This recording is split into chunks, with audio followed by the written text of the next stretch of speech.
Hello, everyone. Thank you for joining us. My name is Daryl Urbanski, your host as always. And today we're joined by Jaslyin Qiyu, a renowned leader in brand marketing and communications, Senior Vice President, Head of Client Marketing and Digital Capability, Singapore. Jaslyin brings a wealth of experience from her tenure at Citi, EY, and other global brands. Recognized as a top marketing and communications power leader, she specializes in digital optimization and marketing analytics. Her expertise, particularly in B2B and B2C content strategy, makes this podcast a must-listen for marketing professionals and enthusiasts alike. I've asked Jaslyin to join us here today to share her story plus insights on brand building, digital adoption, and customer experience management. Jaslyin, thank you so much for joining us today. How are you doing? Sure. Thanks, Daryl, for the very lengthy but flattering introduction. I know your cheeks were I'm very glowing. It was humble. like, hey, it's not bragging if it's true, right? So now I always like to ask, before we get into a lot of kind of what you're doing and what you think the fundamentals are in that, how'd you even get started? Is this like a family career path? Was this something you're following in your parents' footsteps? Or are they all doctors and you're venturing out on your own? I wish. To be honest, I come from a very humble background. My parents, they didn't even get to complete their education. So you would consider them as blue collar. In the Western context, they would be considered as blue collar. If I follow in my dad's footsteps, I'd probably be like a carpenter. Yeah. Jesus was a carpenter. That's a good trade. Yeah, I suppose. Then, like for my mom, I'll probably be sewing clothes or making clothes. Got it. Okay. Yeah. So they didn't have any expectations for me at all, which I think on hindsight is actually good because I see a lot of people around me, like my cousins, they have so much pressure and they are not necessarily as happy or as successful based on that definition of what we call success. So yeah, I'm actually thankful to them for that, for not giving me that pressure when growing up. Yeah, I think I chose my own path. I would say there's a value to that, being able to choose your own path. So why was this your path? Is this something that you knew at a young age you wanted to do? I always like a few things. So writing, that's one track, and then animals, that's another track. So I could either be like a veterinarian or I could be a writer. So I can only try writing because that's the cheapest way to explore your interest. And growing up poor, so I just cannot go to overseas to study veterinary science or anything like that. It's not available in Singapore at the time. Based on my passion, I took up a diploma in law because I think that was the easiest for me to excel in because of my strength in language and understanding boring concepts and trying to simplify them. So then, but I don't want to be a lawyer, nor would I have the money to go overseas to get a law degree and be called to the bar. So then I just did up my own portfolio and knocked on the doors of the advertising agency, trying to be an aspiring copywriter, because that would be the closest to what I can make a living out of when I was just fresh out of school. Yep. Yeah, so that's my first venture into something at least remotely marketing. And then as I kind of work crazy hours, I save up a lot of money, and then I save up for my degree. And I did my degree in mass communications and double majoring in marketing. I guess I did pretty well. And then I managed to actually join like a startup agency and help them with a bit of everything, including business development, leading their projects, helping them to write tons of copy, and even helping them to raise funds. I'm sure that's valued. People like that. Yeah. So then from there, I just kept moving forward, and eventually I joined the financial services sector and never looked back, so to speak. Like I got my first gig in and they took a leap of faith on me, even though I have zero background in banking. And those days, a lot of banks are actually still very traditional in mindset. They like to hire from finance. If you have finance background, they will hire you even if you are not very good in your grades or whatever. But the founders of that division, they were all new, and what I was telling them during the interview, then they decided to hire me to manage the customer experience, innovation, as well as employee engagement in terms of the new culture that they're trying to build for the bank. Mm. Yeah, so I just keep moving from there after that, and here Was I it am today. Was it an advantage or a challenge to join and not have a financial background? I think definitely, because a lot of the other colleagues, they will look at you and then they will be a bit suspicious, like, where is this person coming from? Like, what is she even talking about? Does she even know what she's talking about? Right. But then I do my own studying, because a lot of all these finance topics, products, you just learn on the job. Right. It's not rocket science, right? It's not like I literally Yeah. have to code a product. Right. It is what it is. Like, a credit card is a credit card. Loans is a loan. So what is more important is I bring my other skill sets, which is the role that I'm hired for, which is the Right. strength in communications and what it means and what it entails to actually engage people, to be connected, what it means to build a culture, a positive culture across the bank, so that we are putting the customers first at all times, treating like even our own internal stakeholders as customers. Right. So then, yeah, so that's how I brought value to my Yeah. role, and then start to gain trust with the more senior stakeholders as well along the Right. way. Yeah.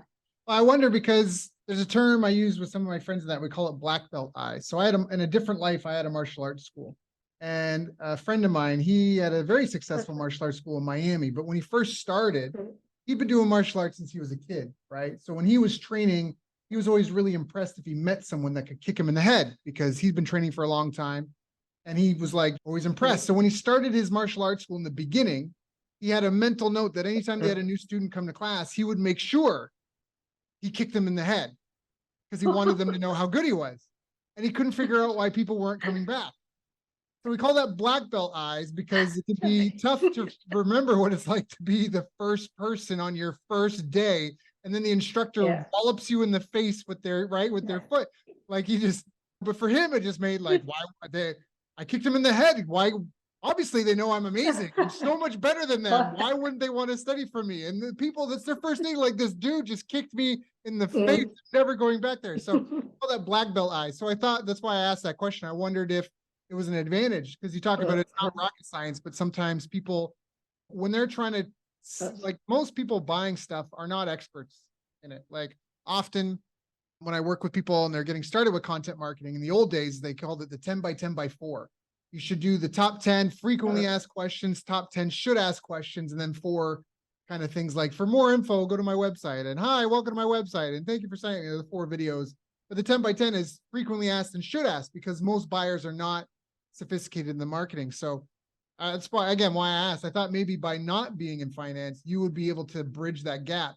It's like in the phone books, and I'm going to shut up in a second, but in the early days, everybody in the phone book, car insurance was under auto insurance, but nobody says I'm looking for auto insurance. So when the internet came out, all the keywords were for car insurance, because that's what people were saying. And so the companies were promoting auto insurance, but there's that gap. And so you brought up copywriting a couple of times. Can you speak to, like, what is copywriting and why it's important, and should anyone care?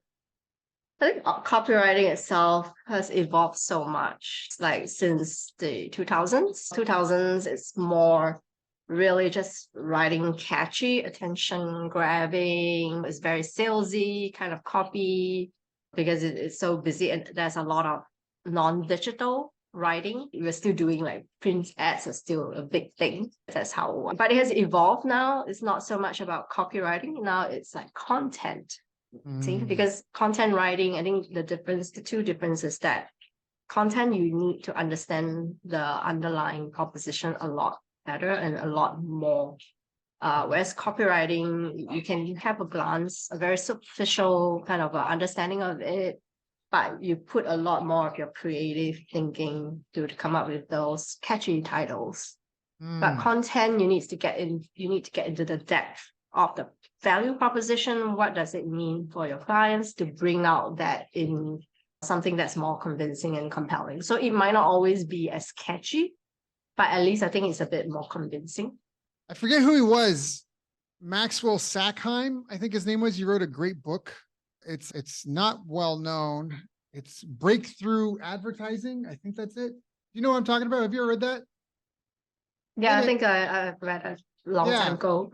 Yeah, it's right through average. Anyways, he talks about the 5 levels of market sophistication. I'm the core of what you're saying. It sounds like content marketing is about more about the mechanism, your unique selling proposition and the mechanism of what you do and how it's different.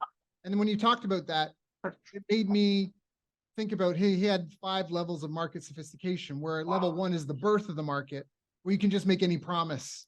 But then level 2 is that now everyone's making promises, so you have to have the bigger promise. But then level 3, you have to offer a mechanism for why yours different logically, why your claim is achievable. Because now everyone's making big promises, the market's blah. Yeah. At level 4, you have to have a better mechanism or an upgraded version than everyone else's.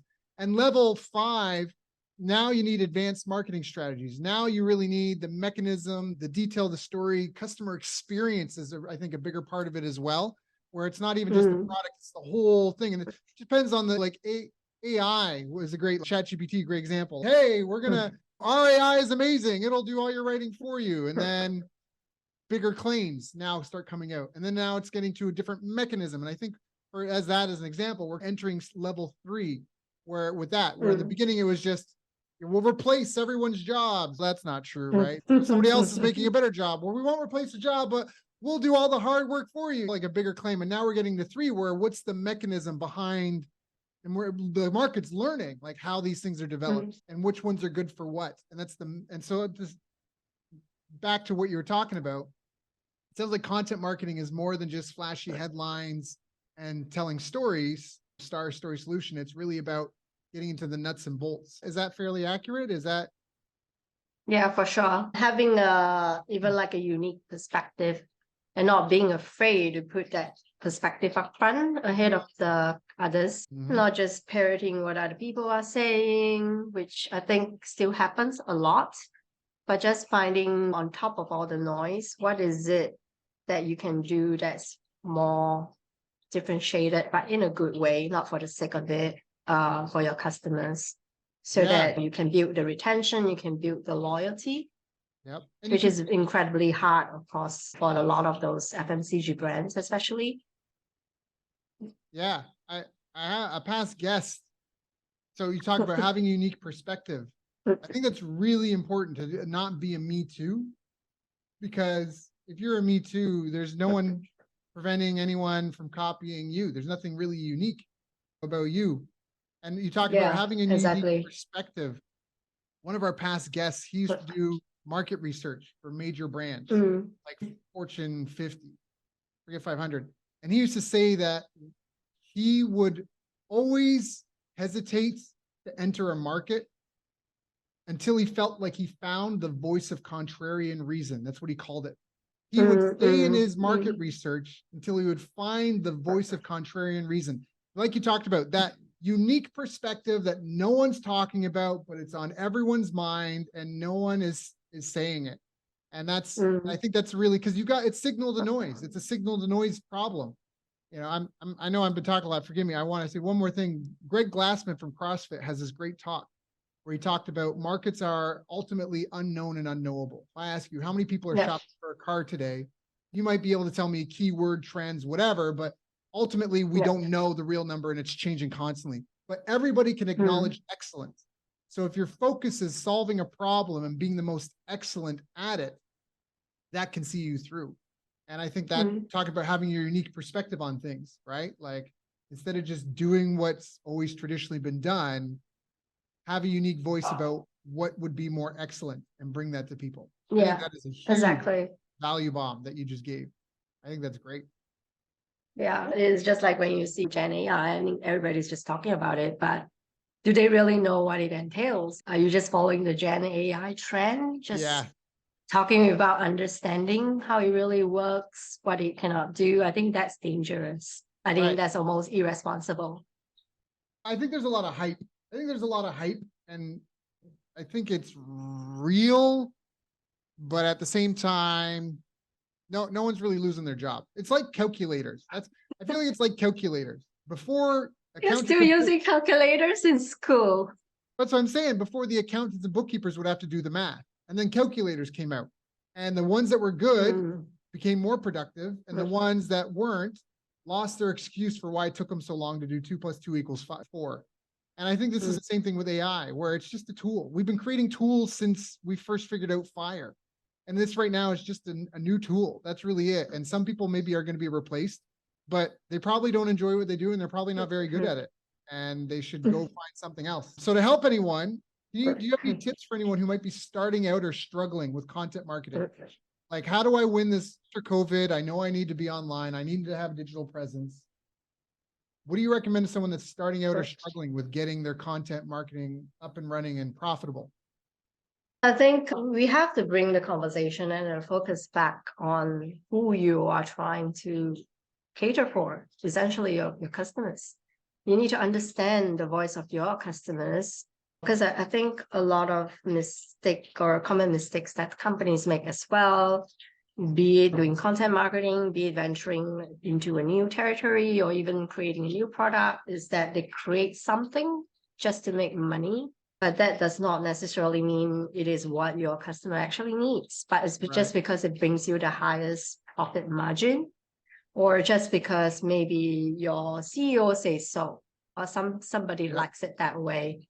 So then it defeats the purpose of listening to the customer, because you can spend a lot of time and effort gathering insights, be it from social media, social listening, doing research, doing like net promotion score kind of survey, everything put together that actually gives you a lot of insights. But then very often when they dovetail into the findings, it might not actually gel with their original goals or their business goals. And then that's where they say, okay, actually, it doesn't make us look very good if we cater to the customer and what they need. So let's do it this way instead. And then guess what? It doesn't work. And they should know why. What do you recommend? Like, you talk about listening to the customers. You gave a couple of tips, social listening surveys. And how do you social listen? How does someone social listen? There are so many tools out there right now. You just trawl through Reddit. The tools are just crawling into all of these social channels. So be it Reddit, be it LinkedIn, be it Instagram, YouTube, everything. Then they give you like it's always on. And then they give you like a big few keyword trends. And then based on those few big keywords, you can actually also deep dive into what they're talking about in terms of your own company, your own product, your competitors' products, and their brand, how it makes them feel, whatever news that's been put out there. Basically, your customers, the public is talking about you. And then based on those insights, you can actually generate a report on the fly if you have the right tool, be it like, say, using a sprinkler, or right now we're using Essentia, or even Meltwater that I've used in the past. They are just tools, and you just need to know, and you need to have the right people, of course, who know how to use those tools to get the insights they need on the fly, produce it into something that your management or the decision makers can make use of it, can make sense of it.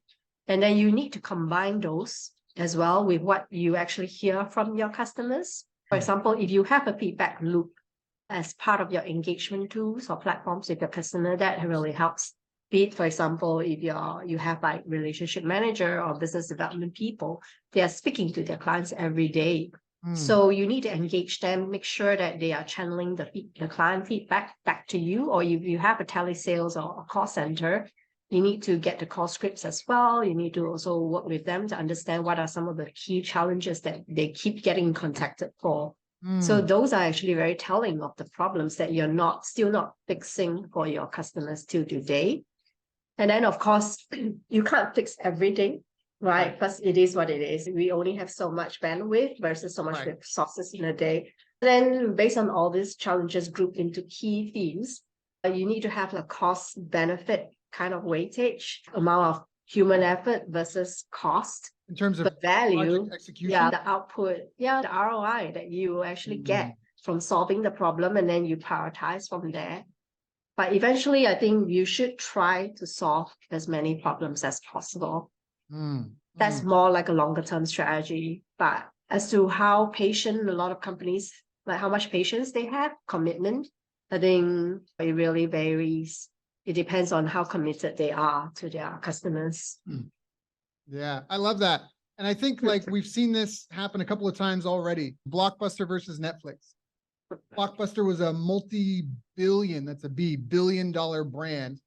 They could have hired any expert. They could have developed any technology. They had a chance to buy Netflix and passed, and they were disconnected from their market, and they were so focused, and they got taken out. Newspapers, same thing. They came up against blogs, and they thought that they were selling advertising to businesses, and they realized that they weren't providing up-to-date real-world information quick, and they just got decimated. And now we're seeing this again with mainstream media. People feel incredibly betrayed and misled and are pissed off in a lot of cases.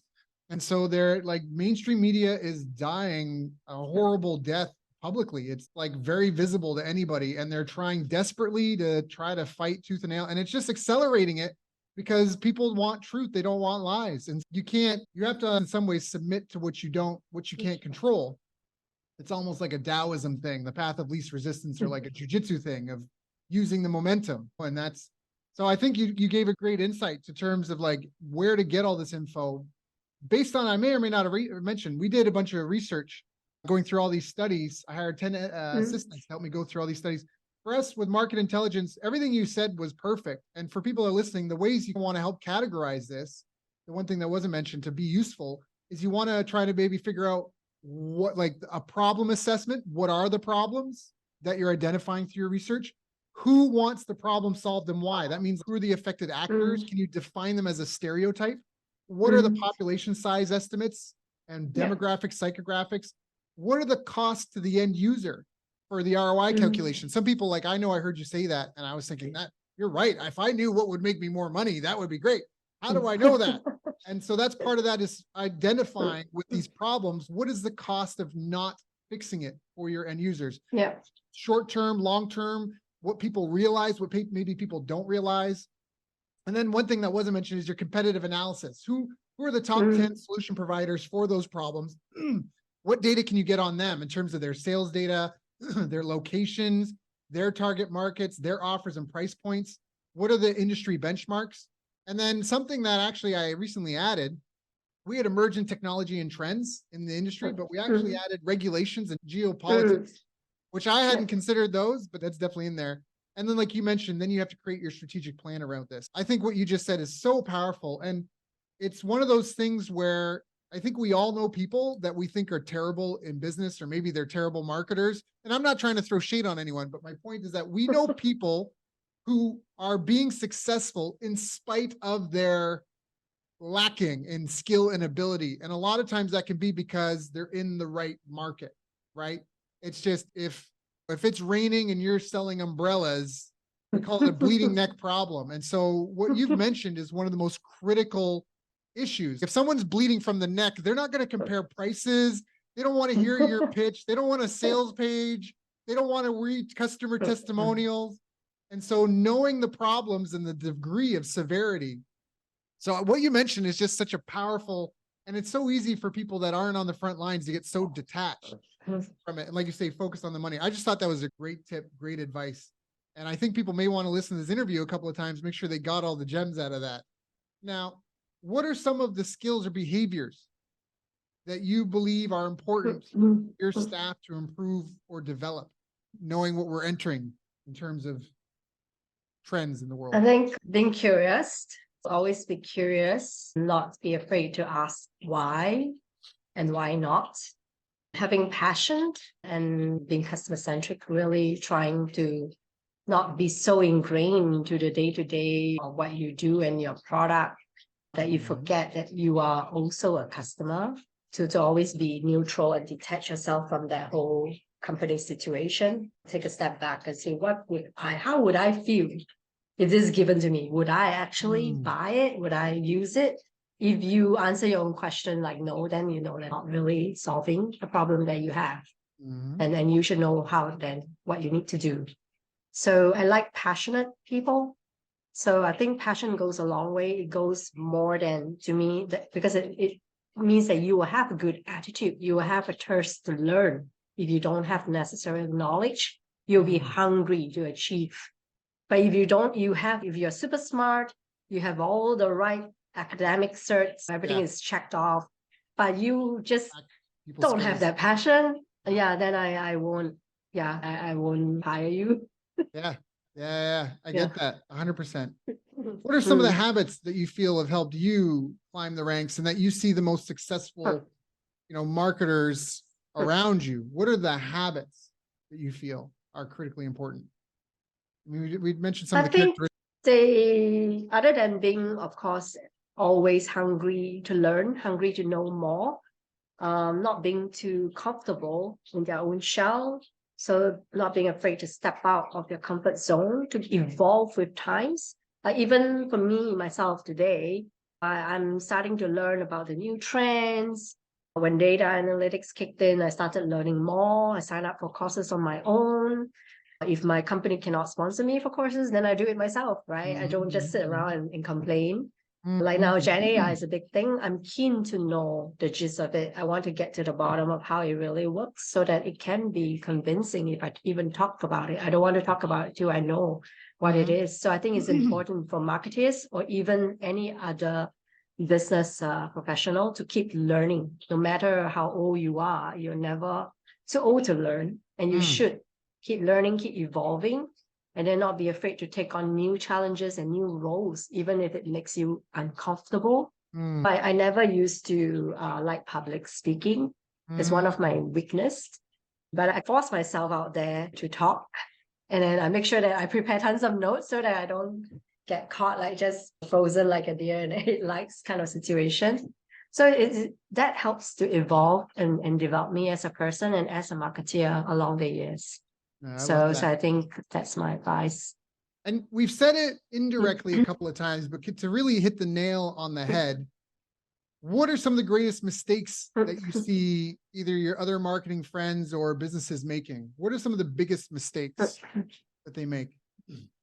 So basically just hearing your own voice, just making decisions based on their gut feel, not based on data, not based on what their customers are telling them, but based on a very top-down approach. Oh, because our CEO says he likes it that way, because our boss wants it that way. Right. That's the worst.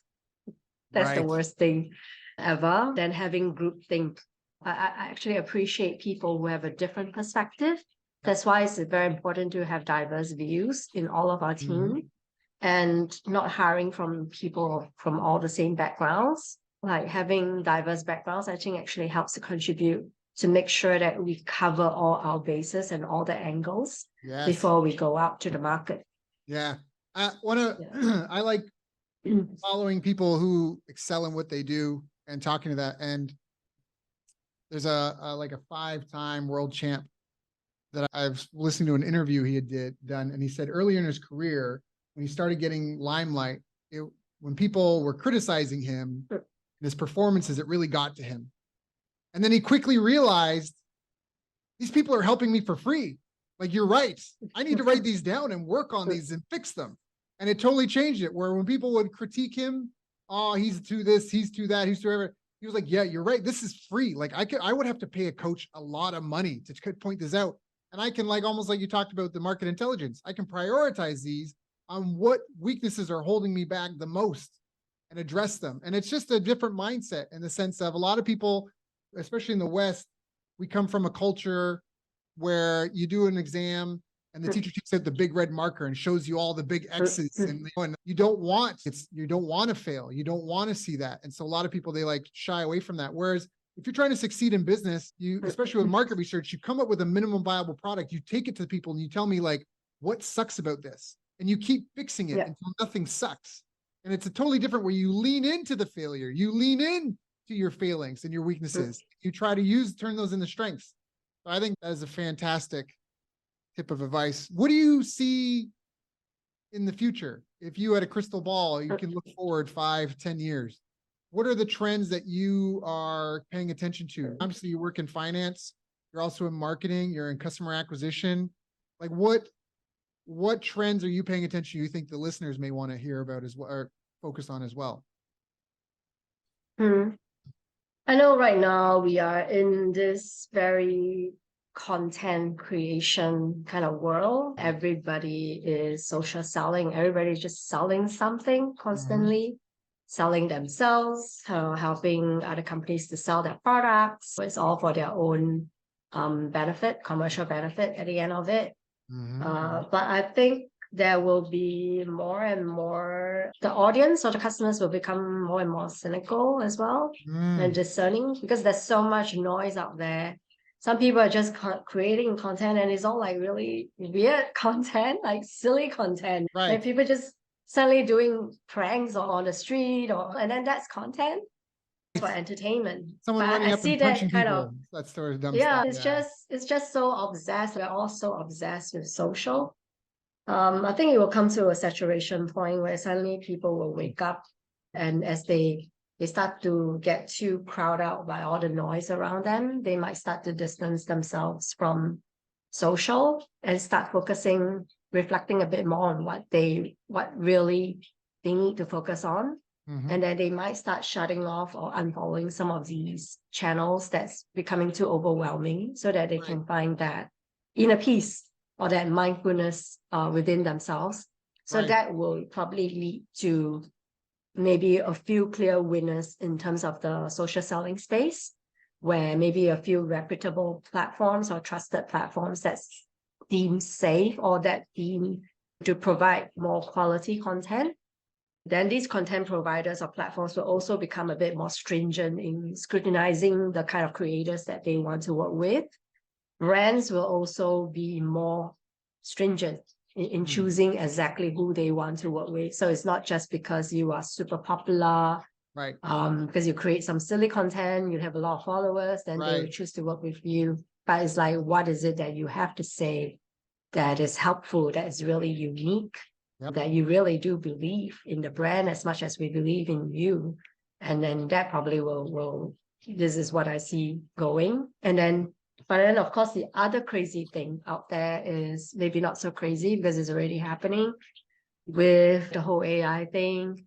They tested a lot of fake influencers, right? AI generated influencers, and people don't even realize that they are Right. fake. So then it can probably also lead to more of such cases. And then people will start to self-reflect. What is it about this AI or this person that I'm following that intrigues me? Why is it, do I really care if he or she is real? Or is it because of the values that he or she supposedly portray or the company wants to make me see that matters to me? So that adds to the whole discerning buyer kind of mindset, where they really, it's not so much of the face that you put across, but it's the value that the so-called company is trying to deliver to me as a customer, and do I really believe in it? Yeah. So then maybe it doesn't matter if you are AI generated, as long as you Right. are saying you're delivering the right message to me, it's the message that matters to me, the one that can help me, then I will be convinced to follow you, even if you put like a monkey there. Yeah. Could you Just kidding, summarize but like, maybe in like how does someone, if you were to give a 60-second seminar on how to do social selling, what would you recommend for someone? Like, say a lot of people are on there just selling their stuff and it's not good content. They say there's got to be a balance between giving away free stuff versus asking to be paid type thing. What would be your 60-second, it doesn't have to be 60 seconds, but what would be your 60-second seminar on how to do social selling? Firstly, I think you need to understand fully, and you need to believe in what you're selling. Short of actually using it, of course, you need to be using that specific product. Even before you started selling it, you are already a customer of that product. And then that's where it's more genuine, right? So social selling has to be genuine selling, because when it's genuine, it's not really selling, but it's promoting. It's because you believe in it and it has obviously worked for you. That's why you are advocating it. So I think it's more like social advocacy rather than just selling. I love that. I also recently heard that you should do it for free until you have enough case studies and testimonials to do your marketing for you. That is, user generated content is huge. When you talk about customer journey and awareness, consideration, conversion, funnels, and that sort of thing, case studies all day, every day are just incredibly powerful for that. And if you're not your own case, you can be your own case study and you need to collect them. You need to be collecting wows and success stories, which again talks about connecting with the market. And I think that's incredibly powerful. Jaslyin, I want to be respectful of your time. We still have some time left, but is there anything I haven't asked you yet that I should have asked you? Anything that we haven't talked about, you want to talk about?